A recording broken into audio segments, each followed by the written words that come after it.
महर्षि में ही अनुभव ज्ञान से परमाराध्य सदगुरु महाराज की अमृत में वाणी।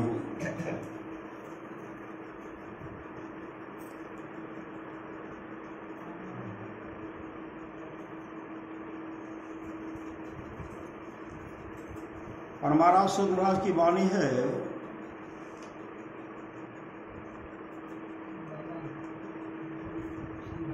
उत्साह के साथ सत्संग कीजिए।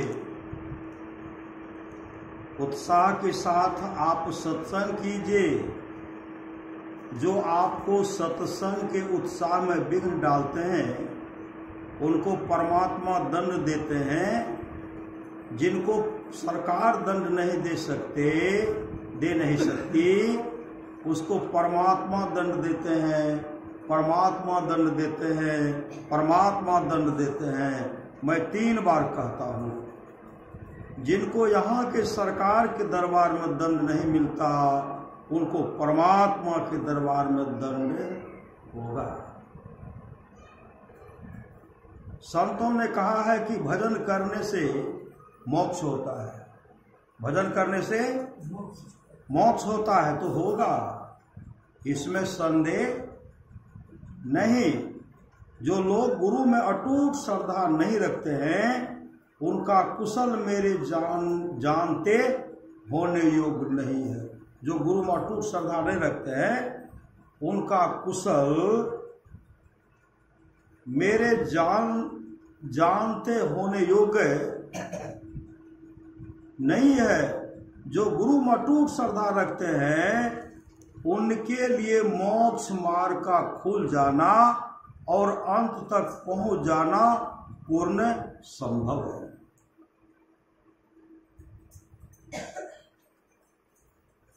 ध्यान हृदय की चीज है। ध्यान आप लोग किए न 5 दिन तक ध्यान शिविर का कार्यक्रम किए, बहुत श्रद्धा से सब आदमी किए न किए। श्री सदगुरु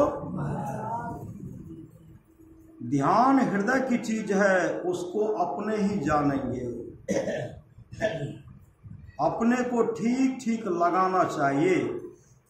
केवल बैठ कर रहना और औरों को दिखाना कि ध्यान करते हैं, इससे लोगों को ठगते हैं। इससे लोगों को ठगते हैं। लोगों को क्या ठगेंगे? अपने ही ठगे जाते, अपने ही ठगे जाते। जागृत स्वप्न सुषुप्ति इन तीनों अवस्थाओं से बाहर निकलने के लिए जो निशाना द्वार एवं रास्ता दिखावे वही सदगुरु है। 14 विद्याओं एवं 6 शास्त्रों को पढ़कर भी यदि इस भेद को नहीं जान पाया तो वह सारी समझ भूल बत व्यर्थ है। ध्यान करने के लिए पहले स्थूल रूप का सहारा अवश्य लेना चाहिए। ध्यान करने के लिए पहले स्थूल रूप का सहारा अवश्य लेना चाहिए, तभी सूक्ष्म में प्रवेश करने की भी आशा और संभावना होती है। अपने को जान लेना ही आरती और दीप जलाना है। जब तक सूरज की धार 10 इंद्रियों में रहती है तब तक अच्छा और बुरा काम होता रहता है।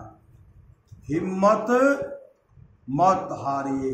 बहुत आदमी ने कहते आओ हमसे नहीं होगा, अब हार के लिए गुरु महाराज भगवान अब हमें हार के लिए। और कहते गुरुदेव कहते हिम्मत मत हारिए, निराशा को छूने मत दीजिए।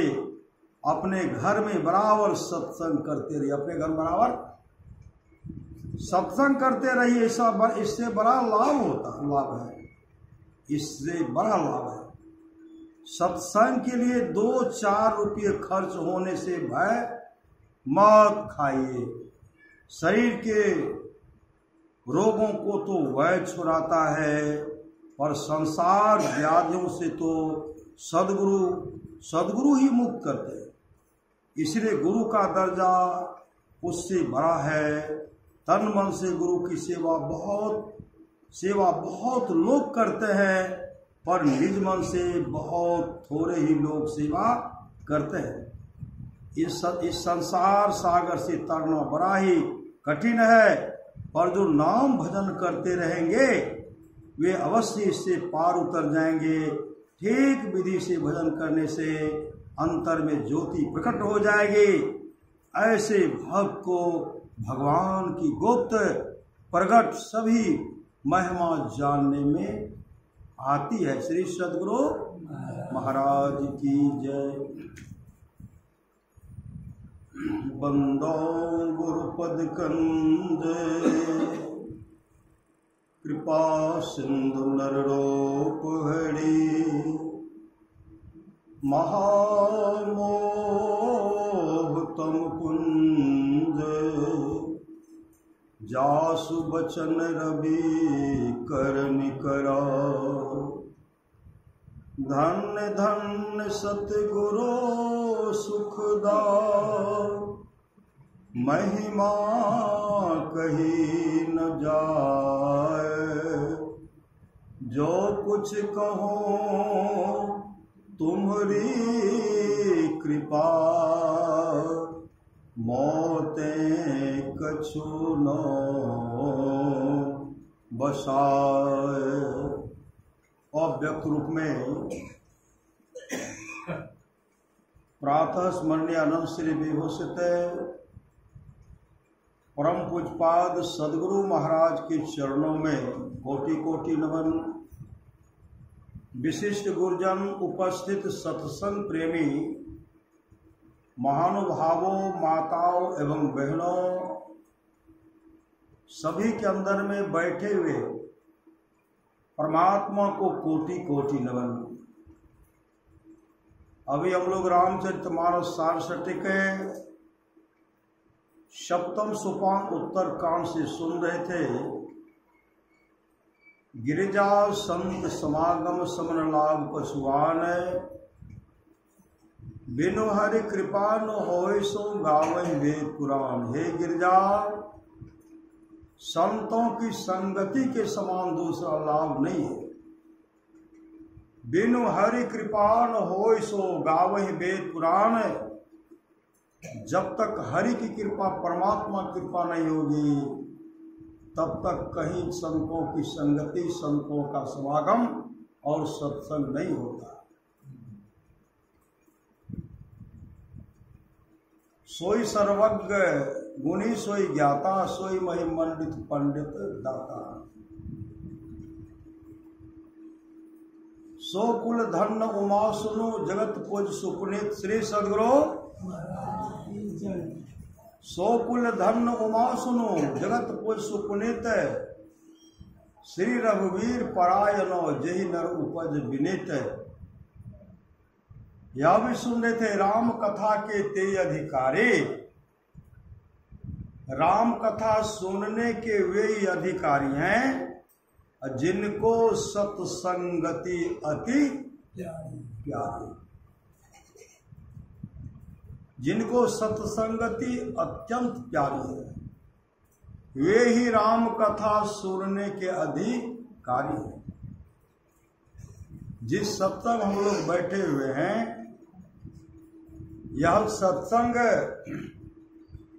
टाटा बिरला के नसीब में लिखा हुआ नहीं। यह सत्संग टाटा बिरला के नसीब में लिखा हुआ नहीं है। यह सत्संग श्रद्धालु, गुरु के दुलारे, गुरु के प्यारे के झोले में रखा है। इसलिए सत्संग की बहुत बड़ी आवश्यकता है। जिसको जीवन में मिला सत्संग है, उसको हर घड़ी आनंद ही आनंद है।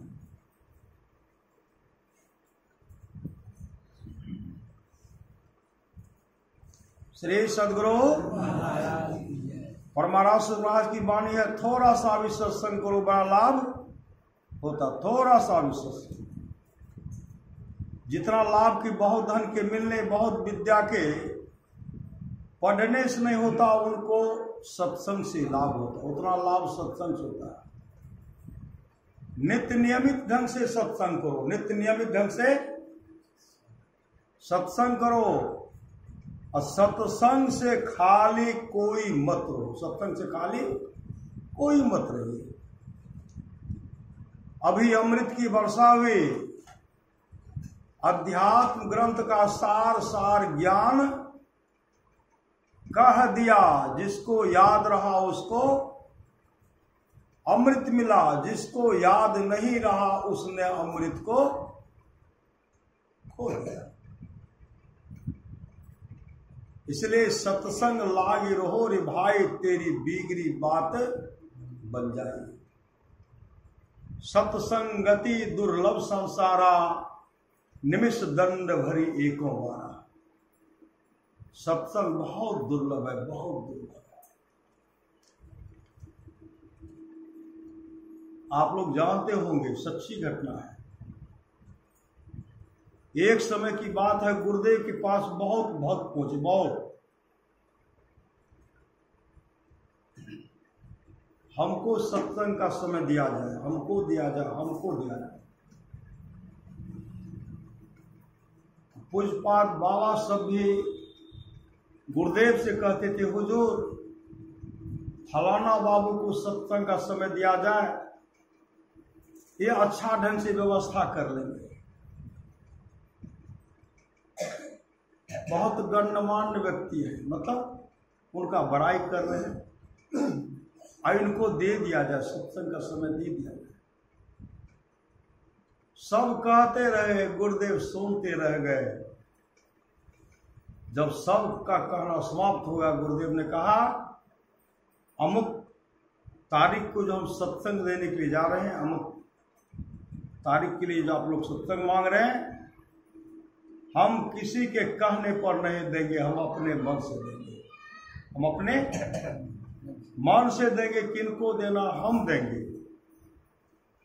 अब जब गुरुदेव बोल गए तो फिर पैरवी कौन करेंगे? पैरवी करके सब थक गए, चुपचाप बैठे हुए हैं। एक सज्जन जो गरीब व्यक्ति थे, वो आए गुरुदेव को प्रणाम करते। जैसे गुरुदेव को प्रणाम करते, गुरुदेव कहते, देखिए आप सत्संग कराइए, आप सत्संग कराइए। वो हाथ जोड़ लिए, हुजूर हम बहुत गरीब छिए, हम गरीब छिए, हम सत्संग कतय से करेंगे, हमरा पैसा के व्यवस्था नहीं से, बहुत गरीब छिए।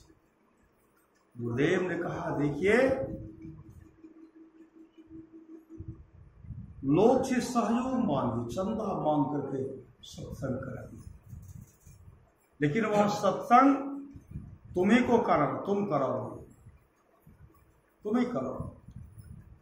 अब गुरुदेव उनको दे रहे हैं तो चुपचाप, ठीक है हुजूर हम ही कराएंगे, हम ही कराएंगे। जब वो यहां से गए, अपने गांव गए ना, कुछ सत्संगी को कहते हैं, गुरुदेव हमको सत्संग का समय दिए हैं, आप लोग मदद कीजिए। सब कुछ सत्संगी सब उसमें कहते हैं, ओ बड़का भाई लिखा गुरु महाज समय नहीं, बड़का बड़का के तो गुरु महाज सत्संग के समय नहीं, एकरा समय नहीं, एकरा। तो कहते हमरा गुरु महाज बोला के कह के कि तो करबो सत्संग, हाँ करबो सत्संग, हमरा बोला के कह के चंदो मांग के करना चाहिए, भीखो मांग के सत्संग करना चाहिए। वो कहते रह गए, कोई लोग उनके बात को नहीं माना। गुरुदेव ने कहा था, दूसरे गांव से भी जहां हो चंदा संग्रह करके, भीख मांग करके भी सत्संग कराना है। गांव के लोग तैयार नहीं हुए, सत्संग की सब तैयार नहीं हुए। दूसरे गांव के लोग को जैसे कहते थे ना, लोग सहयोग करते थे, सहयोग करते थे, सहयोग करने लगे, चंदा संग्रह होने लगा। धीरे धीरे गांव आए, समय नजदीक आया तो पंडाल बन रहा है। पंडाल जब बन रहा है तो गांव के जो सत्संगी थे वो कहते थे, लग रहा है कि इसके यहाँ सत्संग होगा। अरे गुरु महाराज तो नहीं लावेंगे, लेकिन कोई लगता है कि घर से बाबा आएंगे। गुरु महाराज कैसे आएंगे इनके यहाँ, लेकिन सत्संगे होगा। धीरे धीरे जो सत्संगी सब थे इन पर सट गए। अब इनको साथ देने लगे कि कोई बाबा तो कुप्पा घाट से कोई भवे नहीं थे, हमारे संते मत के सत्संग थे। और जो विरोधी थे उनको मदद नहीं की। धीरे धीरे समय जब आया, पंडाल बन करके तैयार है, कल सत्संग होगा, आज ये पंडाल बन करके तैयार है, कल सुबह से सत्संग।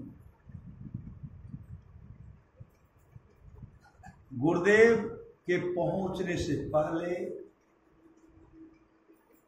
उस घर में सोचे गांव का लोग सब मिलकर के तब तक कर लेंगे। अब मंच पर जब गुरुदेव आएंगे तो मंच पर गुरुदेव बैठेंगे, तब मंच का उद्घाटन होगा। तो सुबह सब मिलकर के विचार के करेंगे, अपराह्नकालीन में गुरुदेव करेंगे। संजोग से उस घर में बच्चे की मृत्यु हो गई। बच्चे की मृत्यु, एक लड़का था, उनकी मृत्यु हो गई। अब घर के पूरे सदस्य जार बेजार हो रहे, सब लोग। हुआ कि बच्चा को घर से बाहर करना है, तब तक पूरे गांव में हल्ला हो गया, इनका लड़का मर गया, लड़की की मृत्यु हो गई। जो सत्संगी नहीं थे वो कहते थे सत्संग को वापस कर दो, तुमको सत्संग नहीं धारता है, वापस कर दो। क्या मिला? सत्संग का समय लिया, अहे धारता नहीं, वापस कर दो। वो सज्जन कहते गुरुदेव अपनी मौज से मौज मा करके हमको सत्संग दिए।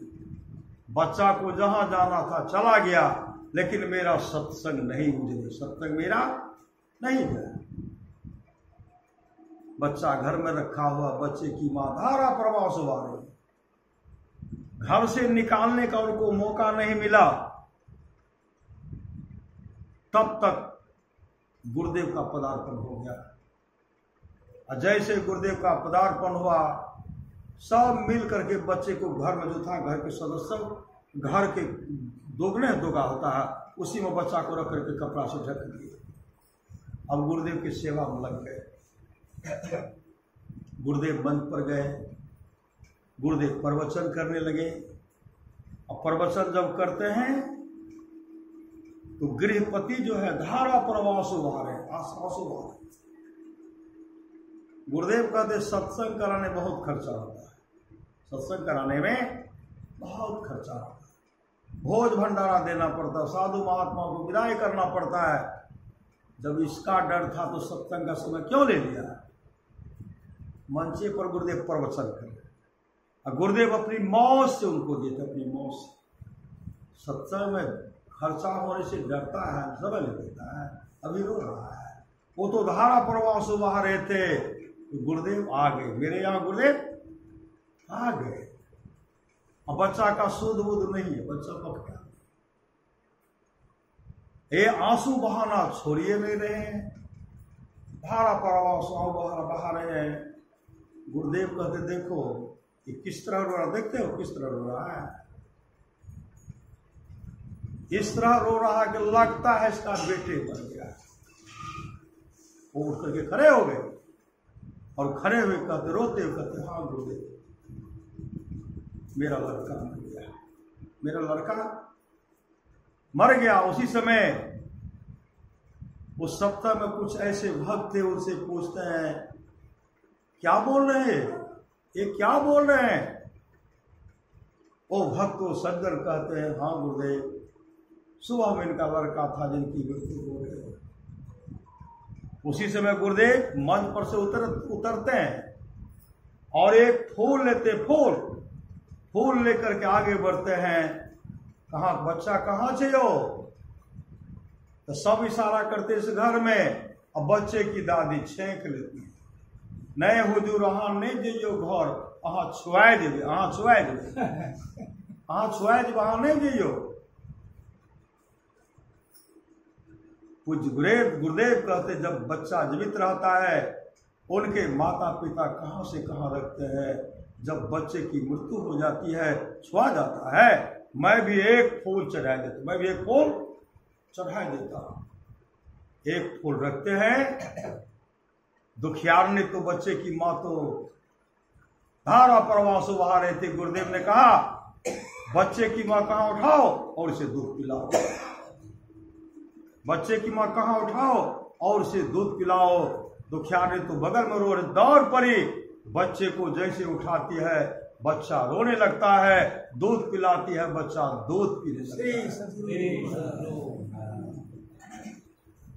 पूज्य गुरुदेव उनका नामकरण किए राम कुंड मंडल, राम कुंड मंडल उनका नाम रखे गुरुदेव। कितने वर्ष जीवित रहे?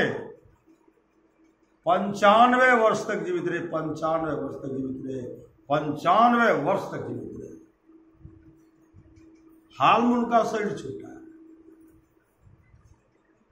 और महाराज महाराज कहते हैं गुरु सतगुरु समहित नहीं को निस्दिन करिए सेव है, तन मन आत्म रक्षक है गुरु, गुरु ही के नाम में के ले भी। तन का रक्षा करने वाला, मन का रक्षा करने वाला और आत्मा का रक्षा करने वाला सामर्थ्यवान सदगुरु है।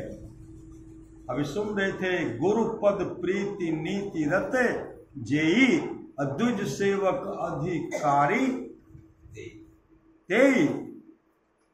गुरु के प्रति जो समर्पण भाव से, दादू दयाल जी महाराज कहते साचा सतगुरु जे मिले सब सास समारे, दादू नाव चढ़ाई करी ले पार उतारे, दादू काढ़े काल मुख अंधे लोचन दे, दादू ऐसा गुरु मिलिया जीव ब्रह्म करी ले। अगर सामर्थ्यवान सदगुरु मिल जाते हैं जीव से ब्रह्म, ब्रह्म से परमात्मा बना देते हैं। यह सामर्थ्य किन में है? क्या यह सदगुरु में है? सदगुरु में, सदगुरु में।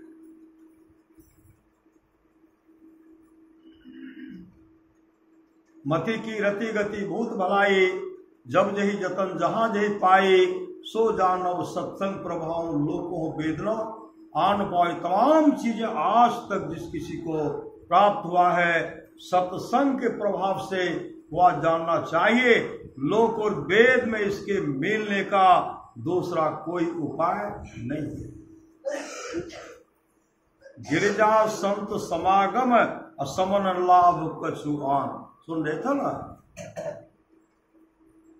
ये गिरजा संतों की संगति के समान, दूसरा लाभ नहीं है, नहीं है, नहीं है। बिनु हरि कृपा न होय सो गावे वेद पुराण। आप लोग जानते हो कि भगवान बुद्ध की समय की बात है, भगवान बुद्ध के समय की बात।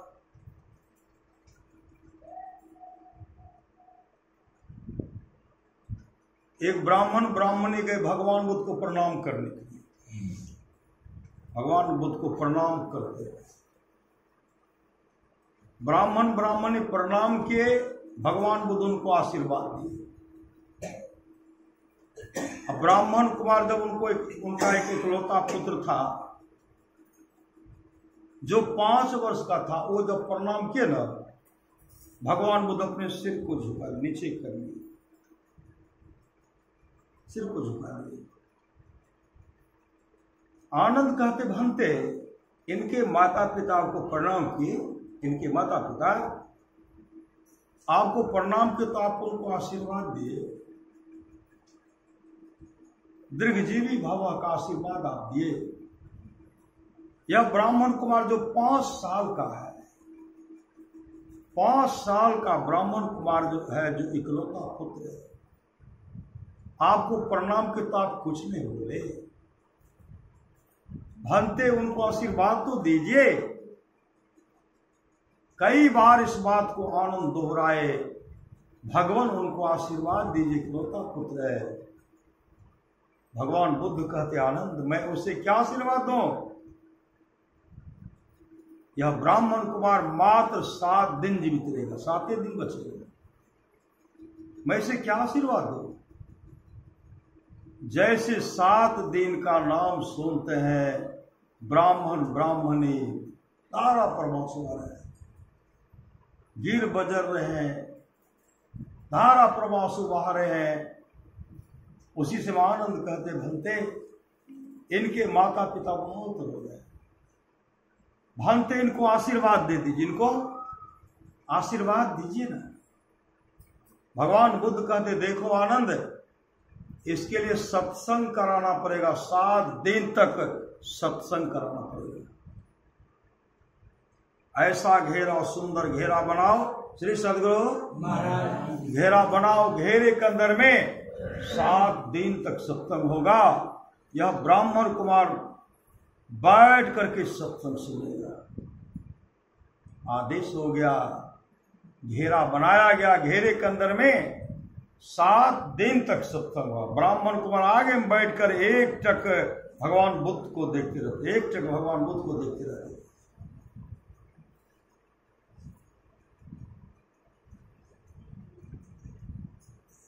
8वें दिन 7वें दिन तक चला, सत्संग सुने, और 7वें दिन सत्संग समाप्त हो गए। 8वें दिन वह ब्राह्मण कुमार श्री सदगुरु महाराज, 8वें दिन वह ब्राह्मण कुमार जब भगवान बुद्ध को प्रणाम करते हैं तो भगवान बुद्ध कहते हैं दीर्घ जीवी भवः आनंद कति भंते। जो ब्राह्मण कुमार मात्र 7 दिन जीवित रहने वाला था, 7 दिन तक जो सत्संग का श्रवण किया, सत्संग सुने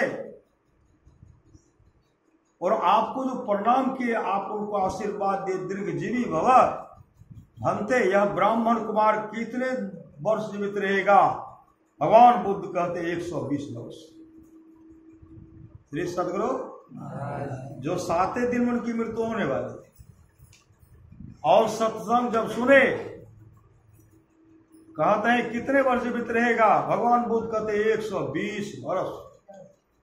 120 वर्ष लंबी उम्र प्राप्त किए और भगवान बुद्ध से नाम दान दीक्षा लेकर के मुस्लिम के साथ ध्यान भजन किए, नाम की कमाई किए, आत्मस्वरूप का दर्शन किए, मोक्ष को प्राप्त किए।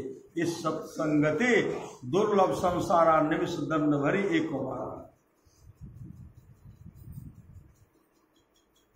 14 अक्टूबर से था यहाँ ध्यान शिविर का कार्यक्रम, 14 से 18 तक था न। जो भाग लिए बहुत बड़े भागशाली श्री सदगुरु तन मन धन से जो आप लोग उसमें मदद किए हैं, लेखा में वही घड़ी श्री सदगुरु। आप जो समय निकाल करके उसमें ध्यानाभ्यास किए, उसमें आप लोग जो सहयोग किए, दान किए, समय लगाए, दान किए, चित्रगुप्त के डायरी में वही आपका जमा है, परमात्मा के खाते में आपका वही जमा है। यहां से जब चलेंगे ना, उसी के लिए कहते हैं दोनों हाथ में लड्डू श्री सदगुरु, दोनों हाथ में लड्डू। यहां भी सत्संग भजन कर रहे हैं, अब भोजन तो सुंदर मिलिए ना, नहीं मिल रहा घर में, कोई भूखे रहते हैं। 60 साल पहले एक एक दाने के लोग तरसते, इतने तरसते, बहुत गरीबी थी, बहुत। मकई का भुज्जा मिल गया तो समझिए वह भी खरीदे करके श्री सदगुरु। मरम और बजरा का रोटी न, बजरा का भी रोटी कोटा में नहीं आता था श्री सदगुरु। इस तरह का गरीबी जीवन था। अभी समझिए परमात्मा गुरु की कृपा समझिए, कभी हम लोग बहुत खुशहाल हैं श्री सदगुरु।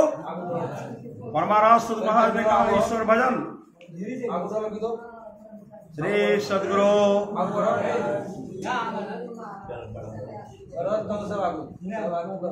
परमाराज सदगुरु महाराज ने कहने कृपा की, ईश्वर भजन करते रहिए, सत्संग करते रहिए, खाना दाना और कपड़ा की कभी कमी नहीं रही, कभी कमी नहीं रहेगी। जो शुभ काम के जो सुने, जो दान पुण्य किया, अभी तो नहीं पता चलेगा दिलिए मिलते कि नहीं मिलते। बहुत आदमी से मिलते कि नहीं मिलते, बहुत आदमी झगड़े कर देते। हमको सत्संगी चित्र हम देव, हम नहीं देव। अरे आपके धन का सदुपयोग होना नहीं है। धन की 3 गति, पहला दान, दूसरा भोग, तीसरा नाश। आप का जो धन है उनकी सदगति होने वाली नहीं है, अच्छी गति होने वाली नहीं है, मांगने पर भी नहीं देते हैं, तो समझिए आपकी धन की अच्छी गति होने वाली। सब तो धन लगेंगे सेवा में, सब लगेंगे।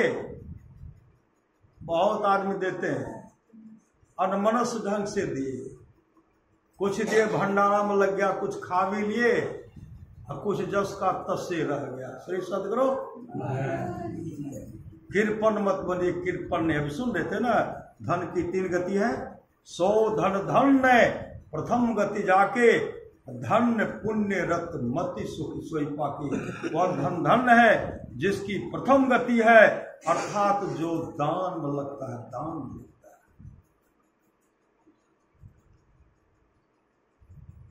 है। भगवान बुद्ध के समय की बात है।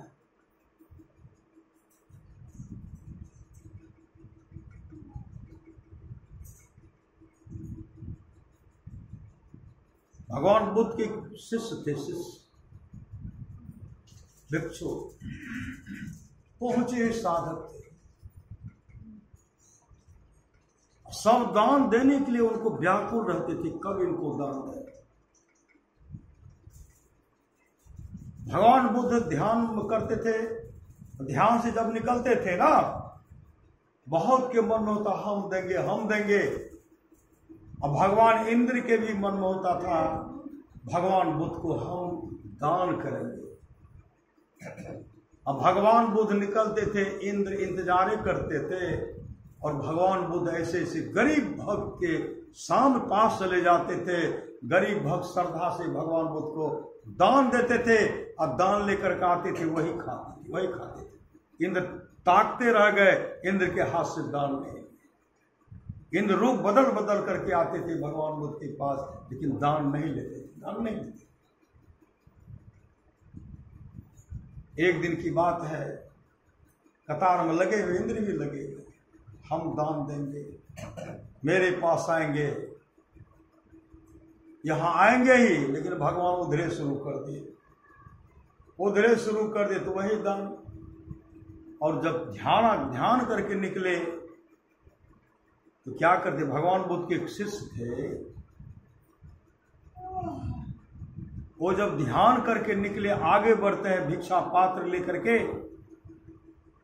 जैसे गए एक लड़की रास्ते मिल गई। जैसे भिक्षा पात्र को आगे बढ़ाते हैं, लड़की क्या के धान का लावा भिक्षु को दान का लावा दे दिए। लावा जब दे दिए, भिक्षु वह लावा लेकर के आए, इंद्र इंतजार करते रह गए, इंद्र के हाथ से नहीं लिए, उस लड़की से ले लिए। धान का लावा लाए, खा रहे हैं, लेकिन लड़की आगे बढ़ गई, लड़की आगे बढ़ रही है। मौत निश्चित है, कब मौत हो करना मुश्किल है, लेकिन उनको, उस लड़की को काला विष्णु सर्प दंश कर दिए। डांस करने के बाद उनकी तत्क्षण मृत्यु हो गई, तत्क्षण मृत्यु। शरीर छूटने के बाद वह लड़की ताबतिस हो स्वर्गलोक को चली गई, स्वर्गलोक को चली गई। अब स्वर्गलोक में वह उड़ती है।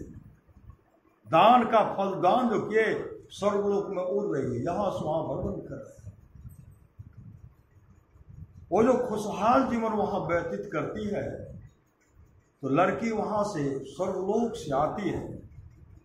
जो भिक्षु के कृपा से जिसको दान दिए थे, उसके प्रभाव से जब वो स्वर्गलोक की प्राप्ति उनको हो गई, तब वहां से वो आते हैं, भिक्षु के आश्रम आते हैं। तो वो आश्रम वो झाड़ू लगाते, झाड़ू।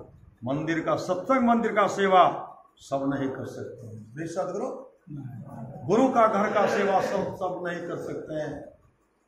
वह आगे कैसे बढ़ेगा, सब नहीं कर सकते हैं। वही आगे बढ़ेंगे, वही करेंगे जो गुरु के दुलारे हैं, जो गुरु के प्यारे, सब नहीं कर सकते। जैसे वो आई, आकर के आश्रम में झाड़ू लगा रही है, स्वर्गलोक से आती हुई लड़की, 8 साल की लड़की थी, आश्रम में झाड़ू लगा रही है। झाड़ू लगा रही है, ये भिक्षु किन्हीं का सेवा लेना नहीं चाहती। कौन झाड़ू लगा देती है? भिक्षु ध्यान में झाड़ू लगा दी। अब भिक्षु स्नान करेंगे, वह लड़की पानी ला करके वहां जमा करके स्नान कराएंगे, पानी भर कर रखती। भिक्षु एक दिन देख ली, तू क्यों झाड़ू लगाती है? क्यों तू आश्रम आकर के सेवा करती है? डांट दिए, भागो यहां से, अब फिर तुम मंदिर मत आना, तुम झाड़ू मत लगाना, पानी का व्यवस्था मत करना, निकलो। लड़की रोती बिलखती ऊपर जाकर आकाश में जाती रो रही थी, आंसू बहा रही थी। वहां जो धारा प्रवाह आंसू बहा रहे थे, भगवान बुद्ध उनके सामने प्रकाश फैलाते कहते हैं, तू क्यों रोती है? वो भगवान बुद्ध के चरण में साष्टांग दंडवत होकर के कहने लगी, भगवान मैं भिक्षु की कृपा से कहां आ गई। मैं चाहती हूँ आश्रम में झाड़ू लगाओ, मैं चाहता हूं भिक्षु का कोई सेवा करो, पानी का व्यवस्था करो, ये सब सेवा करो, लेकिन वह सेवा करने से मुझे मना ही करते हैं। भगवान बुद्ध कहते हैं, अरे उनका कर्तव्य बनता है कि वह तुमसे सेवा नहीं ले, लेकिन तुम्हारा कर्तव्य बनता है तो सत्संत का सेवा कर ले, तो भिक्षु का सेवा कर ले, और तू सेवा से वंचित मत रहना। श्री सदगुरु सेवा से वंचित मत रहना। और सेवा से प्रसन्न हो गए, उनकी अच्छी गति हो गई। अभी देखिए, अभी इस बार जो ध्यान से आप लोग बहुत श्रद्धा से नहीं किए, बहुत श्रद्धा, जिनको जैसे बना जो सहयोग करना, चंदा कलेक्शन करने में, पानी ढोने में, कंधे पर पानी ला करके बढ़िया भंडारा बनते। श्री सदगुरु जैसे लो पहले लगी वैसे निभिए, और एक पुरुष को कौन गिरे, तारे पुरुष करो, एक न एक दिन हम लोगों का काम बनेगा। गुरुदेव ने कहा, जो सत्संग मंदिर का सेवा करता है वह मेरा सेवा करता, वह मेरा सेवा करता, वह मेरा सेवा करता। इसलिए सत्संग मंदिर का उत्थान हो, आगे बढ़े। अब एक मंजिला है श्री सदगुरु, 2 मंजिला हो, 3 मंजिला हो ना। अभी हम लोग नीचे में करते हैं, और जो 2 मंजिला बनेगा ऊपर में सत्संग भी करेंगे, ध्यान भी करेंगे, और तब पंडाल लगाना नहीं पड़े। धीरे धीरे आगे बढ़ते जाएंगे, मदद करेंगे तब। ये सदगुरु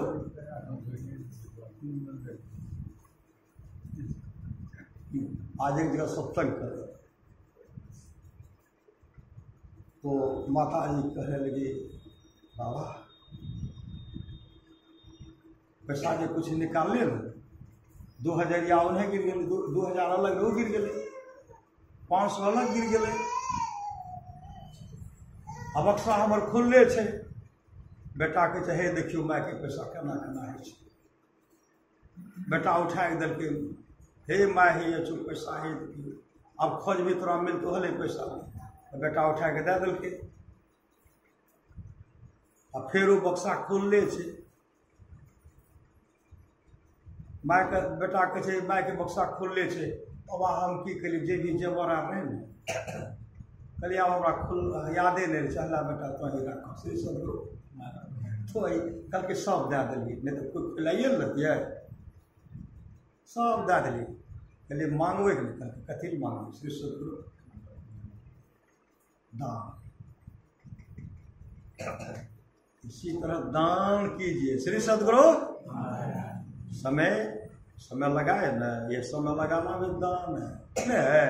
सत्संग में 2 घड़ी आए, सत्संग सुने, मंदिर में झाड़ू लगा दिए, सत्संग आ गए, सत्संग में सेवा कर रहे हैं, सत्संग सुन रहे हैं, और यह भी दाने है, दाने है, दाने।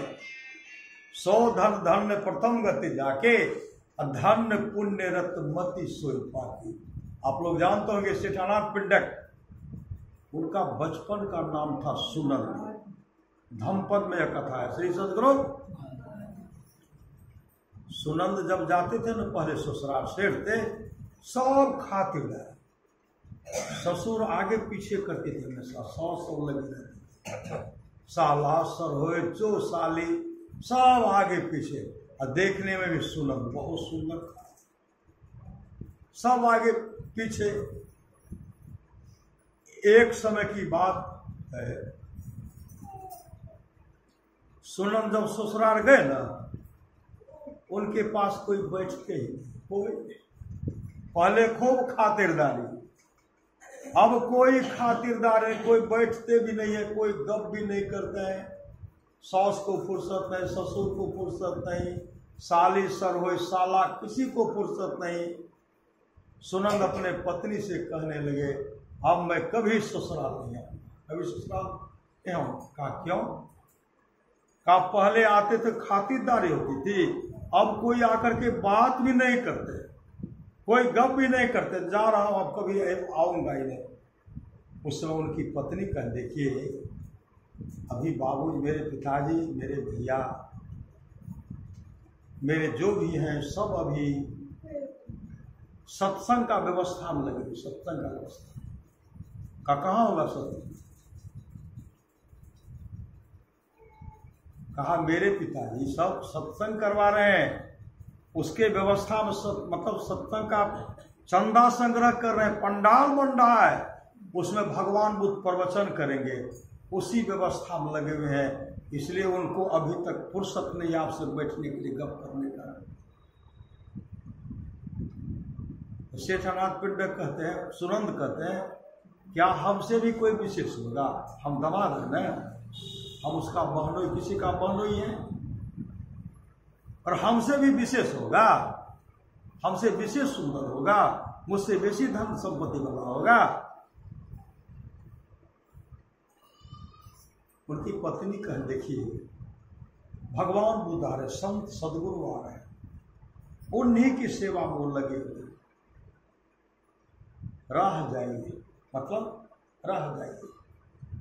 कहा रहूंगा तो नहीं, लेकिन मैं जा रहा हूं। जब कहते हैं एक दिन रहूंगा, उसके बाद नहीं रहूंगा। और अपने पत्नी से कह दिए, कुछ सगे संबंधी से कह दिए, जब निकलने लगे हम इनको तब संत समझेंगे, पहुंचे संत सदगुरु तब समझेंगे, जब वहां जाएंगे ना, बिना मेरा नाम पूछे कहेंगे, कह देंगे कि आइए सुनंद जी, आइए सुनंद जी, आइए सुनंद जी, आइए सुनंद आइए। बिना पूछे बिना मांगे हमको कहेंगे कि अमुक दिन का समय, अमुक समय में आपको सत्संग का समय दिए हैं और आप व्यवस्था कीजिए। ये दोनों मन में रख करके पत्नी को कह दिए थे, कुछ सगे संबंधियों को कह दिए। वो एकाएक जैसे वहां पहुंचे भगवान बुद्ध के पास, भगवान बुद्ध कहते हैं, आइए सेठ सुनंद जी, आइए सुनंद जी।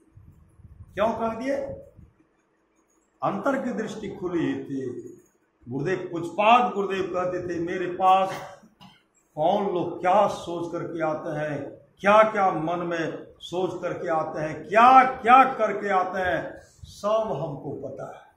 अगर कहना शुरू कर देंगे ना, मेरे पास लोग आना छोड़ देंगे, कोई मेरे पास नहीं आएंगे, इसलिए मैं किसी को नहीं कहता हूं। श्री सदगुरु सुन समझ करके जो रहते हैं अपने आपको उसके मुताबिक चलते, उसका परम कल्याण होता है।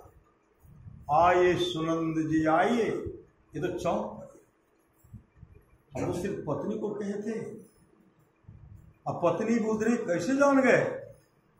और तब कहते हैं, सुनंद जी आप सत्संग कराइए अमुक समय में, इतने दिन तक आप सत्संग कराइए। और माथा ठंडक दिया, हो गया कि पहुंचे हुए संत सदगुरु हैं, पहुंचे। तब उनके चरण पर दंडवत गिर गए, और दंडवत गिर करके तब नाम दान भजन भेद लिए, दीक्षा लिए। और दीक्षा लेकर के कहते हमको, हम सत्संग कराना चाहते, वर्षों बाद समय दिया जा। समय दिए, समय तो पहले नहीं बोल दिए, अमुक समय आप सत्संग कराइए। सत्संग का समय उनको दिए, वो वहां जाकर के व्यवस्था में लग गए। और उनके लिए चाहे समतल भूमि, अच्छा भूमि चाहिए, ऊंचा भूमि चाहिए, अब उस तरह का जमीन जो है एक कुमार जेते का जमीन है, राजकुमार जेत का जमीन है। सब विचार करते हैं, भिक्षु को बुलाए कौन जगह चल, कहा यही कुमार जेत का जो है, जेतवन के नाम से हम लोग जानते हैं। श्री सदगुरु कुमार जेत का जमीन है, सो बहुत सुंदर होगा। तो क्या कि राजा साहब का जमीन है, उनको थोड़े कमी है, बिना पूछे पंडाल बनाना शुरू कर दिए। भर दिन काम होता था उसमें, और शाम में कुमार जेत का सिपाही जाते थे, सबको उजाड़ करते थे। कई दिन तक इस तरह का जब कार्यक्रम चलता रहा, कहते अब तो सत्संग का समय नजदीक आ गया, लेकिन पंडाल बनाते हैं, कौन उजाड़ लेते हैं, उधार देते हैं। तब पता चला कुमार जेत के सिपाही आते हैं। तब कुमार जेत के पास सुनंद गए, कहते हैं महाराज हम उस जगह पर सत्संग कराना चाहते हैं, इसलिए हम पंडाल वहाँ बना रहे हैं, लेकिन पंडाल मेरा उजड़ जाता है। कुमार जेत कहते हैं जमीन मेरी है और आप उसमें क्यों पंडाल बनाते हो बिना पूछे हमसे? उस पर सत्संग नहीं होगा, उस पर पंडाल नहीं बनेगा, आप दूसरा व्यवस्था कर लीजिए। सेठ अनाथ पिंडक सुनंद कहते हैं भिक्षु सब उस जगह को पसंद किए। कहा जब पसंद किए है ना, उस जगह पर सोना का सिक्का, सोना का मोहर बिछाना पड़ेगा। जितनी जमीन चाहिए उतनी जमीन में आप सोना का मोहर, सोना का सिक्का बिछाएंगे।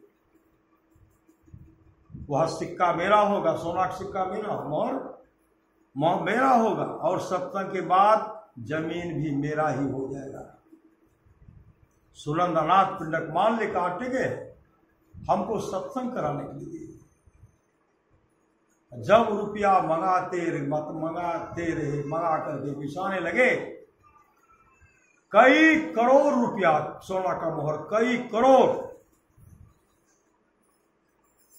18 करोड़ से अधिक वहां सोना का सिक्का मोहर बिछाया गया। 30 एकड़ जमीन बिछाए। श्री सदगुरु इतने बड़े, जिस तरह भुट्टा का ढेर उसके यहाँ सोना का ढेर। श्री सदगुरु उसके खजाना को, उनको गोदाम को देवता भरते थे, देवता भरते थे। जब वो दान करते थे ना, सत्संग करा करके भगवान बुद्ध को दान करते थे, देवता उनको कहते थे नाथ पिंडक आप दान क्यों करते हैं? दान करने से आपका धन की हानि हो रही है, आप बर्बाद हो रहे हैं, आपके धन का नाश हो रहा है, इसलिए आप किसी भिक्षु, किसी सन्यासी को दान मत कीजिए। बराबर बराबर उनको मनाही करते थे। एक दिन सेठ अनाथ पिंडक कहते हैं जैसे कि आप दान मत कीजिए, क्योंकि आप गरीब होने को चले। उसी समय सेठ अनाथ पिंडक उसको डांटते हुए कहते हैं भागो, मेरे घर से निकलो, मेरे घर से तुम निकल जाओ, धमपद माया, मेरे घर से निकलो, फिर कभी मेरे यहां मेरे घर में मत आना। देवता निकले, हर जगह ढूंढे, लेकिन इतना सुंदर जगह नहीं मिला। क्यों? वहां बराबर स्तुति प्रार्थना होते रहे, सत्संग होते रहता था, बहुत अच्छा ढंग से रहते थे। भगा दिए, भाग के चले गए तो कहीं उनको नहीं मिला। कब? पूरे भारतवर्ष, पूरे धरती पर हर जगह खोजे, कहीं इनको इतना सुंदर जगह नहीं मिला जहां सत्संग होता था। अंत में वो भगवान इंद्र के पास गए। कौन? देवता इंद्र के पास गए। देवता भगवान इंद्र से कहते हैं भगवान मैं तो सही सलाह दिया सेठ अनाथ पिंडक को, मैंने कहा दान मत कीजिए, आप शेष धन को व्यापार में लगाइए, लेकिन उन्होंने मुझे डांट फटकार करते हुए घर से निकाल दिया। मैं तो निकल गया, लेकिन भगवान उतना सुंदर जगह हमको कहीं नहीं मिलता। वहां बराबर सत्संग होते रहता है, बराबर वहां संत महात्मा का पदार्पण होते रहता है। भंते मैं चाहता हूं पुनः वही जगह हमको चाहिए। भगवान इंद्र कहते हैं तुम तो देवता हो, अरे तुम तो जो चाहोगे सो कर दोगे। अरे धन उसका बर्बाद हो गया, गोदाम को भंडार को तू भर दो, तू तो देवता है, उनको खजाना को असरफियों से भर दो, तुम तो देवता है। भगवान इंद्र के कहने पर देवता आए, उनके खजाना, गोदाम, भंडार, खजाना को असरफियों से भर दी। 54 करोड़ असरफियों से भर दी, सोना का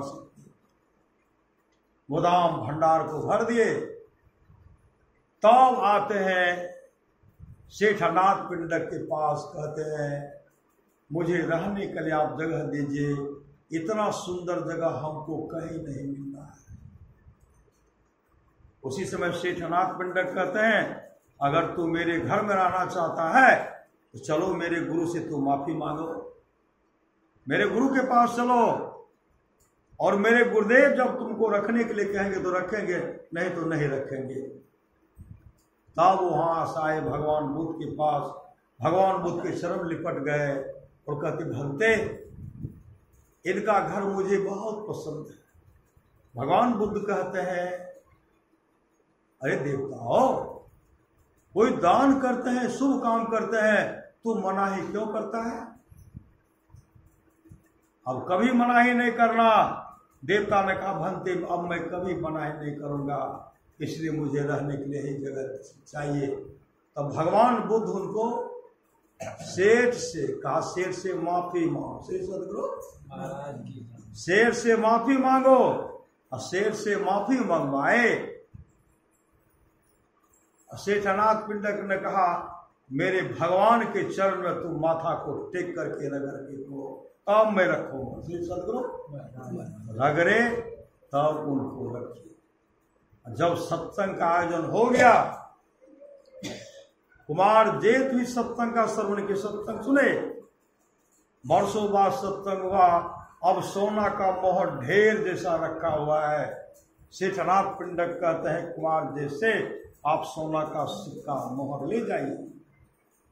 कुमार जेठ कहते अब हम नहीं लेंगे, अब हम नहीं लेंगे।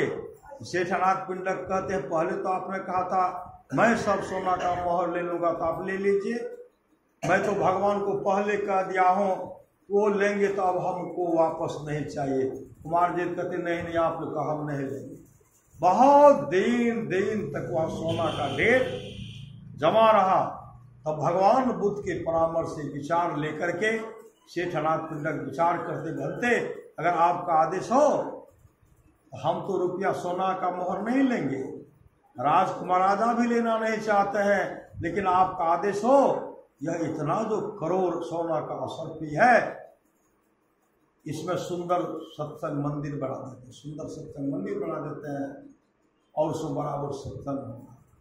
भगवान बुद्ध के कहने पर सत्संग मंदिर बना और भगवान बुद्ध उसको सत्संग किए, सत्संग मंदिर का उद्घाटन किए। और कुमार जेठ कहते भक्ते अगर इस मंदिर का नाम कुमार जेठ रखा जाता तो बहुत अच्छा होता, क्योंकि वो बहुत बड़ी जमीन त्याग किए। कहा जाओ आज से यह कुमार जेठ वन के नाम से प्रसिद्ध होगा। भगवान बुद्ध वर्षों बाद वहां बैठ करके ध्यान करते थे। ध्यान करके बहुतों का जीवन मंगलमय होता था, बहुतों का जीवन कल्याणमय। इसलिए सत्संग 5 बजे श्री सदगुरु, इसलिए यह जो है इस क्षेत्र का मास का अधिवेशन है और प्रत्येक को कराना चाहिए। श्री सदगुरु प्रत्येक को जब पूरा होगा 12 आदमी चाहिए ना, साल में 12 कहते हम विशेष करेंगे। श्री सदगुरु हम विशेष करेंगे तो विशेषा करेंगे तो विशेषा बीच में कभी भा सके छे, कोई कहते हमहू करेंगे। श्री सदगुरु मेरे गांव का मंदिर का मेरे गांव के मंदिर के बारे में सुनिए। 10वीं पूजा जो होता है ना, उसमें जब वैसे वो बराबर में सत्संग हो, बहुत सुंदर भवन बन गया है। उसमें हम लोग का व्यवस्था जो है, उसमें एक आदमी जो चाहेंगे एक आदमी करेंगे तो पूरा होगा। सब आदमी एक दिन तो कहते 25 आदमी पर सत्संग हम करें, 25 आदमी खड़े हो जाते। श्री सदगुरु अब 25 आदमी का प्रसार हो आ गया, 25 आदमी का परिणाम ही आ गया। जो बाजा में लगता है वो सब आदमी दिए, जो चढ़ोवा चढ़ाए और सब गुरु के गुरुदेव के चरण पर चढ़ गया। कभी 2, कभी 2.5, कभी 3,000 तक रुपया एक दिन होता था दशहरा पूजा में। श्री सदगुरु और जो जमा किए, जमा हुआ, मंदिर का विकास होगा। इस तरह आप लोग खर्चा कीजिए। श्री सदगुरु तक खोल लेते, श्री सद खोल लेते, निकाल, बक्से में रहते, VIP में रहते, बैंक में रहते, कुछ निकाल करके सत्संग मंदिर का सहयोग, सत्संग का घर, गुरु का घर अपना घर है, उस मंदिर को सजाने में कभी पीछे मत होइए। यहाँ जब सजा दीजिएगा ना, वहां आपके लिए सज जाएगा, वहां सजेगा। देखते बहुत आदमी कुप्पा घाट में कोठरी बने से न रहे शब्द न, लोग जाते रहते हैं। अब जिसने बनाया है और बना के उसमें जो दूसरे आदमी रहते हैं, इसका जो रहते हैं, ये जो सहयोग करते हैं, उनको पुण्य मिल जाता है। अब पुण्य मिलता है तो उनकी अच्छी गति है। इतना सुंदर एकांत जगह यार, बहुत सुंदर ध्यान करने का जगह है। समय निकाल करके मंदिर को आगे बढ़ाइए। 10 के लाठी 1 के बोझ, माता लोग मदद करते तब में पिता वर्ग है, काम करते भाई वर्ग का मदद करते आगे बढ़े थे। इसी तरह करते रहिए, करिए निज सत्संग को, बाधा सकल मिटा, यह अवसर फिर ना मिले, दुर्लभ रतन पाए। घर पर जगह ले छे 5 आदमी में हम वो करवे हो, दिनेश माओ, प्रहलाद माओ, ओ मास्टर साहब हमरो मोर कर वो विशेषाधिवेशन करवे के, मासिका तो कतो हेते न, कहीं मंदिरों में हेते, हम वो करेंगे। 10 आदमी जब सहयोग करके तो 10 के पूंजी जमा भाई मंदिर में। श्री सदगुरु दल के अपना तो 2,000 5,000 मांगे छे, जो श्रद्धा से दिए तो जैसा दीजिएगा वैसे जमा दे, नहीं तो वहाँ रोना नहीं पड़े। कंजूसनी के तरह चुकुर भुकुर ने अपन गेठरी संभारो बांधो सकिया, और वहाँ नहीं पैचाहे उधार, मतलब वहाँ पैसा नहीं उधार, टुकुर देखना पड़ेगा। और जो मंदिर में सहयोग किए, जो सुने, सबको लाभ हुआ। और जो मासिकाधिवेशन में आए हैं उनको भी लाभ होगा, जो कराएंगे उनको भी लाभ होगा। मति की रति गति भूत भलाई, जब यही जतन जहाँ जही पाई, सो जानव सत्संग प्रभाव लोको वेदनो आनो पाओ। ये तमाम चीजें आज तक जिस किसी को प्राप्त हुआ है, सत्संग के प्रभाव से जानना चाहिए। लोको वेद में इसके मिलने का दूसरा कोई उपाय नहीं है। इसलिए अमर मुनि का उपदेश है, 100 काम को छोड़ करके स्नान करना चाहिए, 1000 काम को छोड़ करके भोजन करना चाहिए, 1,00,000 काम को छोड़ करके सत्संग करना चाहिए। मतलब प्रत्येक दिन सत्संग करना। और देवे अंतिमे दिन श्री सदगुरु अंतिमे बना लाभ मिलते, अंतिम में की मिलती, बीच में नहीं मिलता, अंतिम में जितना है वह मिलता है। इसलिए थोड़ा सा भी 1,00,000 काम को छोड़,